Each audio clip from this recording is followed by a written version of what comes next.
All right, everybody, we are coming back. Going to talk about different estate metas in terms of how to start your game. I'm not going to go through, every step of the game, but just kind of how to start in general.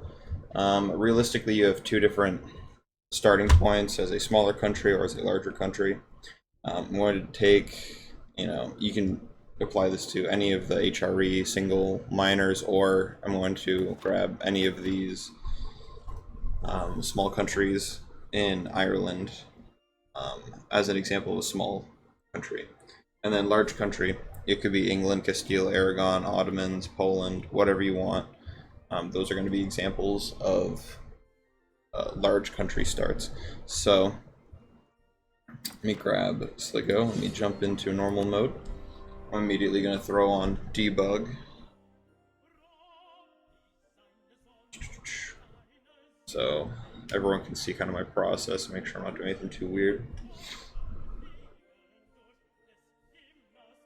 I ranted quite inefficiently about monopolies in my previous video, but debug. Okay. So we're not going to care about any of these right now. We're just looking at the estates. So many countries start with this 29.998% of crownland, right? Some start with 30, some start with 50. It all depends on the country. They're preset. Don't believe there's any random estate countries. So potential ways you can look at setting up your estates. If you are going to do the monthly power privileges, that is going to be one entire meta strat that you have to kind of lock yourself into, right? I would recommend this, especially with smaller countries. Everyone and their cousin is doing this, and it's, in my opinion, quite obvious that this is a good play, right? So in order to do the military power, admin power, Diplo, if you haven't seen someone do it, which I'm sure everyone has seen someone do it, right? Do that, and then you throw one development. Make sure you do encourage development. You throw one development. In this case, I will do military power. You throw one development in here, give out land of commerce, and then you're at like 0.1. Yep. And you can still sell titles, so you still want to do that, right? Not only making them have slightly higher loyalty, which is nice. And then do that, and then you dev one more time, and then you're at 5. There's a key difference between 4.8 or 4.9 and 5%. The key difference being the monthly autonomy is plus 0.3 if you're below 5%. That is probably the largest aspect of it. I don't remember if there is a tax modifier, but this is how you do this setup, right? And then what a lot of people do that I disagree with when doing this meta strat, right? If you are giving out these three and effectively doing the 5% crownlands start of the game, you want to keep your influence as low as possible. I say that because crownlands has an equilibrium that is related to the influence of all other parties, right? The crownlands is considered to have 60 influence, quote unquote, right? So if this total, right, so we are at 67, 81%, right?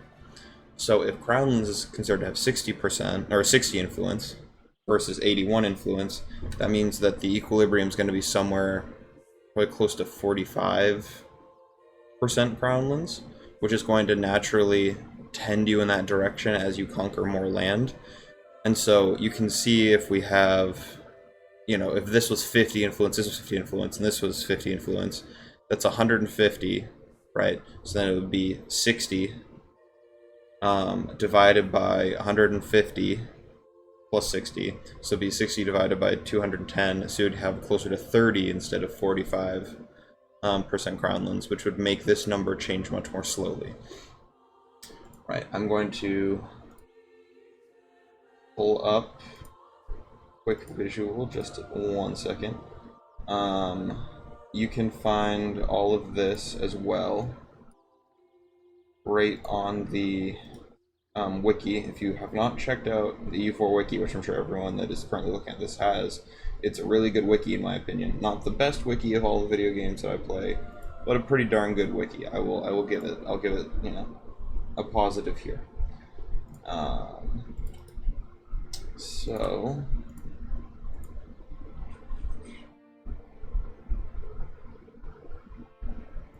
window capture, there we go. Okay. So you can see the crownlands here.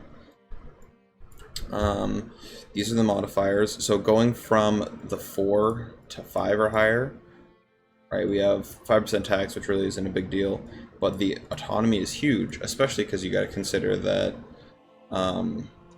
your government reform progress is based off of total average autonomy for your whole country, right? If you're a large country and you're getting plus 0.3 per month, there's absolutely nothing you can do in terms of to mitigate your provinces gaining a lot of points, right? If you're at peace, this plus 0.1 is also going to be neutralized by the minus 0.1 of being at peace, so that's not as bad. I'm gonna get rid of that for now. So, meta start, 5%, right? Everybody with me here. Now, you don't want to give out supremacy over the crown. It's good later, not right now, right? You don't want to give out advisors. Something that is very frustrating to me is that as single province countries or only few province countries, that you're at the beginning of the game losing money, right? And you might hire 1 advisor, right? 2 if you're feeling really funky, right?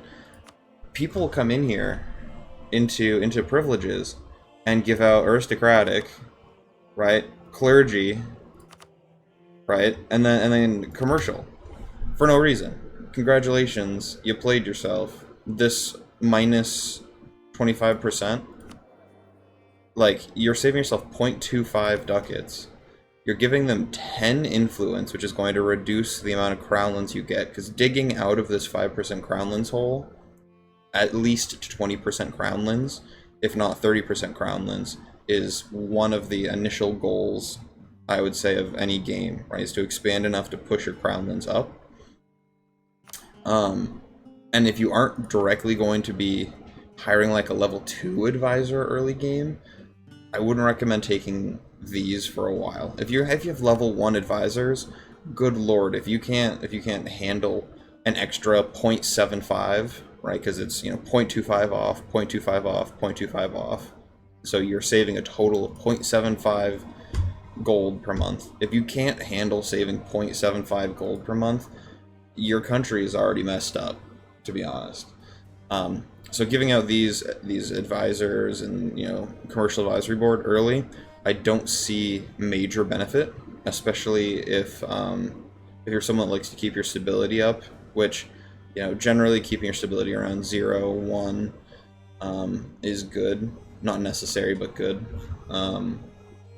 People also give out oversight by the clergy or church sanctuaries. You don't need to do that early. Again, you're increasing influence, which is going to decrease the amount of crownlands you get while conquering.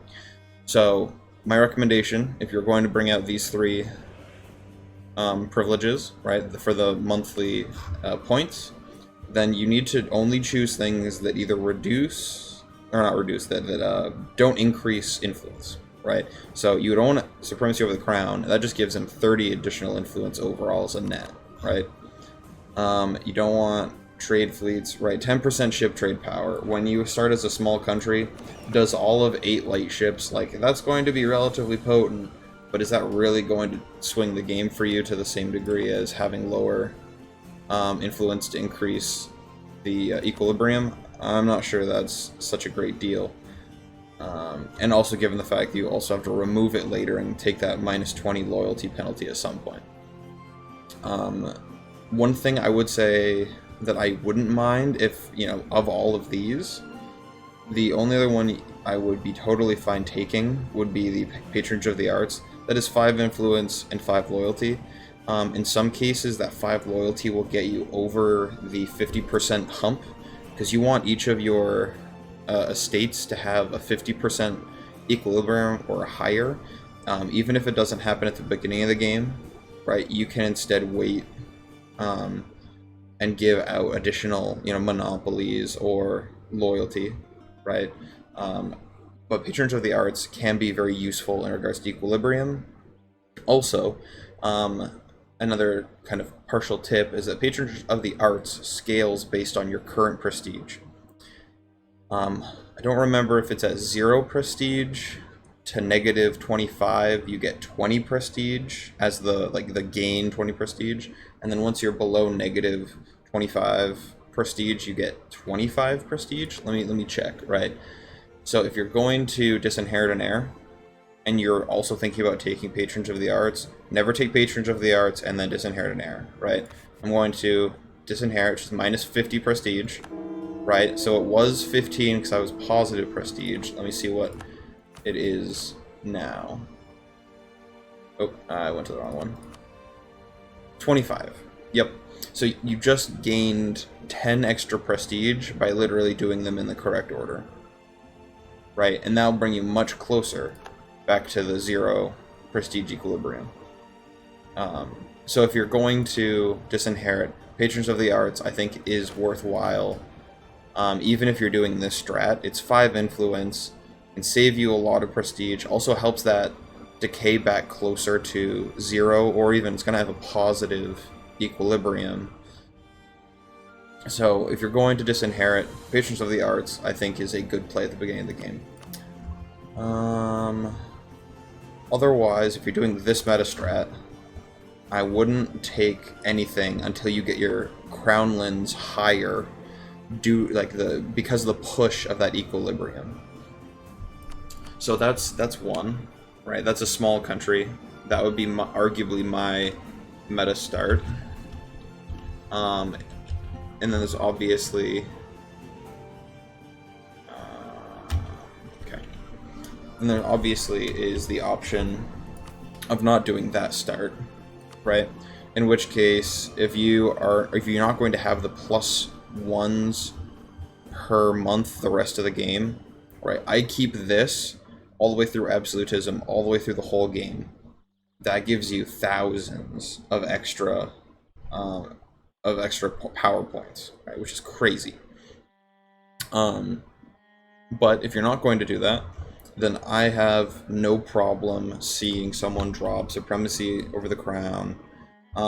Frankly, you can ignore monopolies. I like using monopolies due to the fact they have no influence to increase the loyalty equilibrium. So there's some potential there. Again, unless you're going to be hiring level 2 advisors early, I don't know if this is really a big deal. But in this instance, because you're already at the 30% crownlands anyways, taking counselors wouldn't be a problem at all. I generally stay away from increased levies because this is going to decrease over the course of the game because you're going to reduce their land ownership anyways. So you effectively are just giving 10 influence away that for a privilege you're going to revoke soon anyways, right? And as Crownland goes down, the national manpower modifier goes down. Kind of useless. Command of the military, I don't like this. I like being able to recruit new leaders. 20% extra cost is not that great. That's 60 instead of 50, right? And then also, right, recruiting. Frankly, this entire thing is just hot garbage. Look, like 30 influence, which is awful. You lose 10 crownland, which is awful. And it's also a minus 10 absolutism if you, for some reason, I hope not, have this kicking around during absolutism. Clergy, during this meta start of not having the power points or selling down to 0 crownlands, right? Throwing out the church sanctuaries isn't bad. And you also have to keep in mind the supremacy over the crown is giving loyalty equilibrium to each. So both of these guys are over 50, so I no longer have to give them more points to get above 50. Also, the reason I say get above 50 is that way I can routinely seize land, right? if everyone's above 50, then no rebels are going to spawn. I can just take crownlands, I click the button, and it's done. You can also go with 45. 45 equilibrium is also workable, right? We don't need this church sanctuaries, because we could have instead 49.2%, and then just always make sure that you summon the diet before Diet whatever, before you seize land, which will give you that +5, enough to not have to worry as you seize land, right? Patronage of the Arts, I think, is just a good privilege, period, right?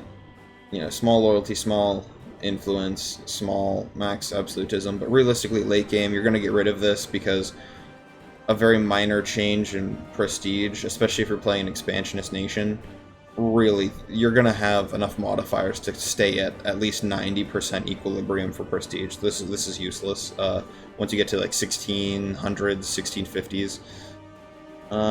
If you want to do the advisor, that's totally fair as well. Otherwise, I don't think you really would need free enterprise, especially if you do these two, right, with most countries, right? Because that's going to get you over the 50% equilibrium, at least to the 45% equilibrium, primarily because of the supremacy over the crown. I love supremacy over the crown, as long as I'm not trying to regain crownlands when I sold off my titles and I'm playing the 0 crownland start strategy, right, that I just went over. So of course, this strategy, if for some reason you're really going to play aggressive and you wanted a lot of advisors, right, this is going to be relatively pricey, but right, this is very beneficial. So we could be losing -2.78 per month instead of -2.03, which is, quite a decent bit. And so I would not be opposed to recommending the advisor cost reduction if you're not doing the 0 crownland start. So otherwise, right, you do the normal stuff, diet, and then seize land, and you're at 34%. You don't have the negative modifiers for low crownlands now. So also, I have never seen a situation where you destroy church buildings. So if you have between these two options, always choose church sanctuaries. It is just blatantly the better version of oversight by the clergy, right? If you're Catholic, right, you got -5 maximum absolutism. You might not keep this that late in the game anyways. I'm saying less max absolutism reduction and papal influence whenever you construct buildings, and you are 99% of the time never going to destroy church buildings unless for some reason you misclicked and missed it for an entire year, right? If you missed it for an entire year, that's on you, right?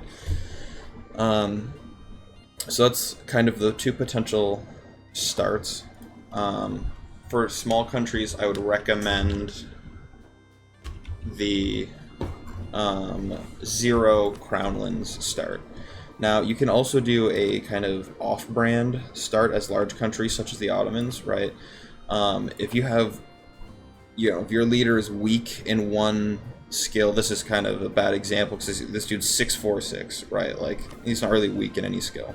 But if you're weak in a skill and you think you are intending on using that soon, such as you already are forward planning what idea tree you want to go, right? Like the very first idea tree of the game, right?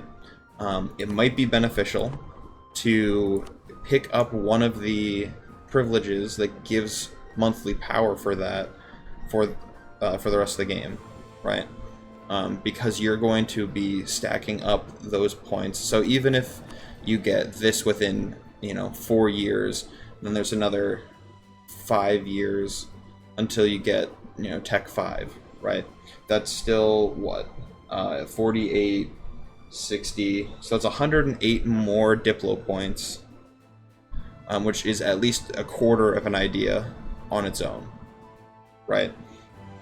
But this will also scale further, right? Let's say another 10 years go by, right? That's another 120 Diplo points, right? And that on its own is going to be, that's going to get you to effectively half of an idea just from this one privilege.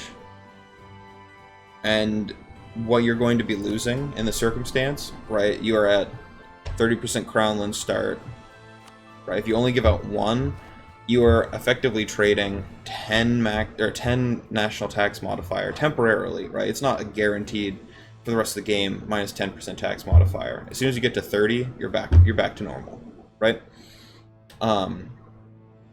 So in this case, I would choose the diplomatic because my king's skill is 4, everyone else and the rest of them are 6, right?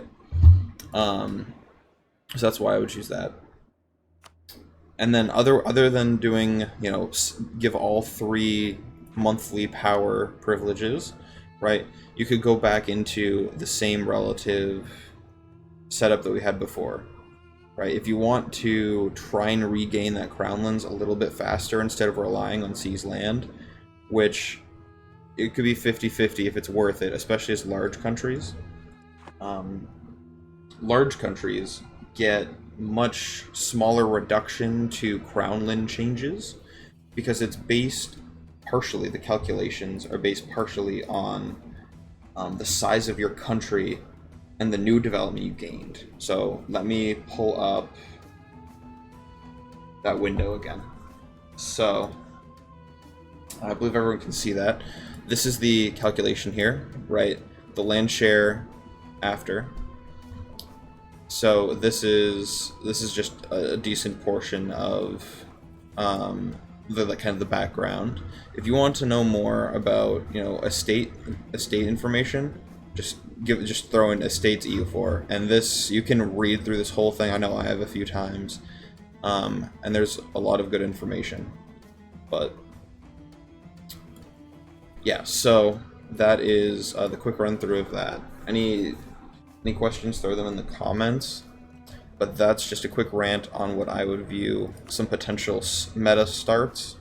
Monopolies are kind of a personal, I like monopolies personally, depending on the circumstance. And, you know, in this case as well, I was kind of shitting on the advisor cost reduction earlier. But in this given instance, because we likely are going to start hiring level 2 right out the gate, right, we're going to be saving even more money, which is going to be very beneficial, right? Instead of it being, what, 3.2, right, we just effectively saved a whole gold per month. And as long as we aren't doing the Crownland start, this 10 influence really doesn't matter. So, okay. Good. Any questions? Throw them in the comments. I think I'll post this on Reddit. So, hi Reddit. Okay. Thanks.